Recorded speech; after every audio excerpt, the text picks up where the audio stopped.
in the scheme of life, hitting the snooze button is not that big of a deal. But here's the thing about life. None of us wake up and say, today is the day I destroy my life. What we do is we kind of check out because it feels overwhelming. Or we check out because we're afraid. Or we check out because we start listening to self-doubt. And then we make these teeny tiny decisions all day long. And we don't even realize it. Decision to not get up on time, a decision to not eat the right thing, a decision to snap at your kids, a decision to not speak in a meeting, a decision to not look for a job, a decision to not deal with your finances, a decision to not call your parents, like whatever it is. All day long, these tiny decisions that take you so far off track. And then you wake up like I did and you look at your life and you think, how the hell did I get here? And more importantly, how do I get back over there? And you have no idea.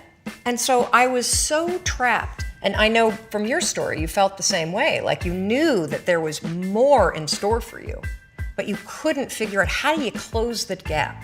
How do you find the power that's in you? How do you discover your greatness? How do you solve these problems? It feels so overwhelming when you can't. I mean, I would go to the grocery store and the items would scan and I would be sitting there readying my excuse because there was no way that my check card was going to clear. Wow.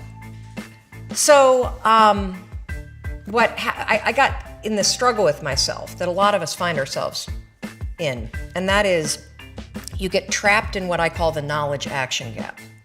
You know what to do, but you can't seem to make yourself do it, right? I mean, every one of us is one Google search away from a list of instructions that if you follow any of them, it will change your life.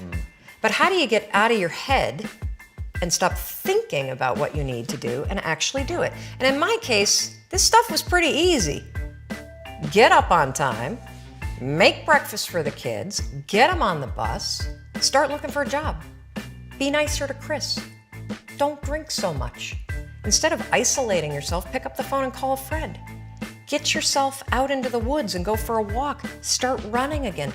Like all these little things that I was capable of, but I couldn't get out of here. Could not get out of here. And if you're stuck, that's the problem. The problem is you're in your head, you're thinking. That is the universal problem. And it all starts with this knowledge of what to do, and then you hesitate and you think about whether or not you feel like doing it.